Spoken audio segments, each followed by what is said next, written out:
evening from San Diego. I'm Lawrence O'Donnell in for Keith Olbermann. Only hours from now, the state of Arizona had been planning to, among other things, force immigrants to carry their papers with them at all times, require police officers to check the immigration status of anyone they stop, and allow officers to arrest suspected illegal immigrants without obtaining warrants. Our fifth story, that's no longer going to happen now that a federal judge has put most of Arizona's immigration law on hold. Pima County Sheriff Clarence Dupnick joins us in a moment, but we begin with the latest details. The Arizona law will still take effect at midnight, at least what's left of it, but U.S. District Judge Susan Bolton today blocked the state from enacting the most controversial sections until the courts can sort out what's legal and what's not.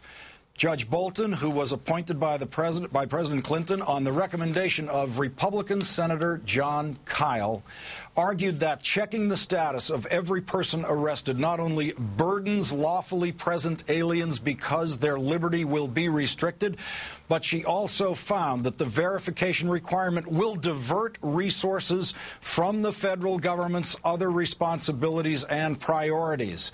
In Mexico City, word of the ruling was greeted with cheers from about 100 protesters who had gathered in front of the U.S. Embassy.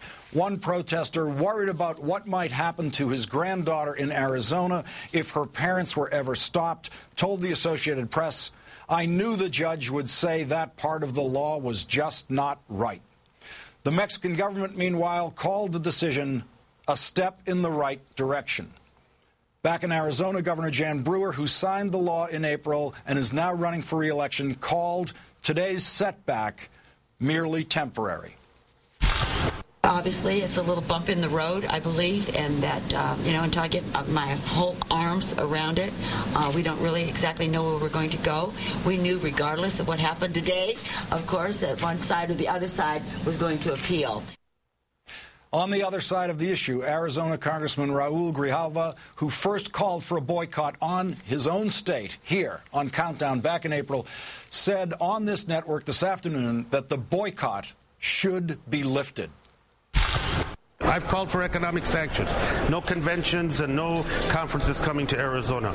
With this ruling, I feel that that is off the table now, and I say that so all sides have something off the table, so that the idea of the boycott does not become the reason we don't deal with comprehensive reform. As promised, we are joined now by Sheriff Clarence Dupnick, who has served as the sheriff of Pima County, Arizona for over 30 years. Sheriff, the last time you joined us on Countdown back in April, you pointed out that even before this law was passed, officers in your state already had the authority to stop and detain people who they believe are illegal immigrants and turn them over to the Border Patrol.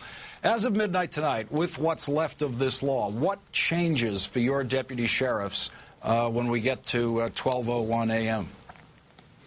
Nothing is going to change. As a matter of fact, for the last couple of months, scores of lawyers have been poring over this piece of legislation, and just a few days ago told us that even if the law was implemented, that we didn't have to enforce it if we enforced the federal law. The state law doesn't give officers any more authority than the federal law, and we have been enforcing the federal law in greater volume than any other law enforcement agency in this state, without having to subject the local system to being overwhelmed, throwing them into a crisis, and sending the taxpayers a huge bill, and then turning them over to the Border Patrol or ICE. You know, what sense did that make? You have to wonder what motivated this law. Judge Susan Bolton said the law would require police officers to do many more checks, and not only increasing your burden, but very specifically adding to the burden and budget priorities of the federal government. Was she right about that? She's absolutely right about that. And is that one of the grounds on which she struck this, that the state of Arizona cannot impose burdens on the federal government and reorder their budget priorities and their enforcement priorities?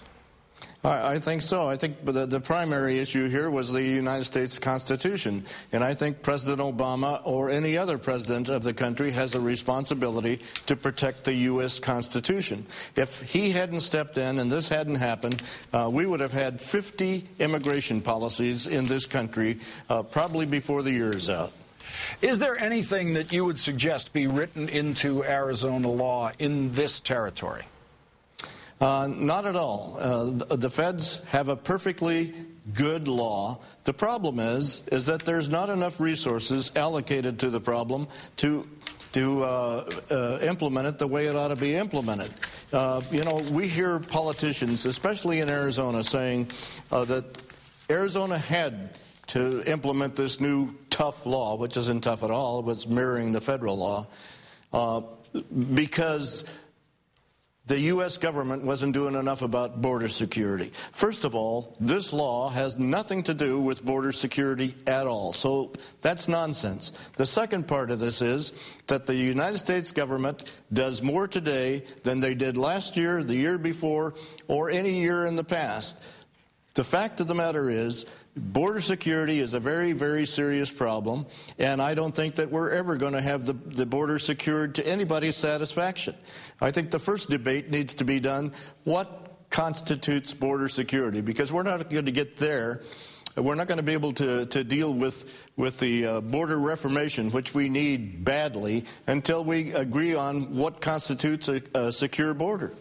Now, your governor in running for election has already put out a fundraising plea based on the court's reversal of this law. You're out there dealing with the citizens and voters of Arizona on the street level. What is your feeling among the voters of Arizona about their perception of this issue? Do they see it as something that needed to be done for law enforcement reasons, or something that is more of a political football and a re-election maneuver on the governor's part? Well, based on the people that I talk to that are angry with me because of the statements that I've made about the law, don't understand the law. And I think the country in its entirety simply doesn't understand why this law is totally unnecessary and would have just been burdensome and expensive. First of all, officers, not only in our state, but in every other state in the union, have the authority to detain illegal immigrants and turn them over to ICE or the Border Patrol. Sheriff Clarence Dupnick of Pima County, Arizona, many thanks for your time tonight, Sheriff. Thank you.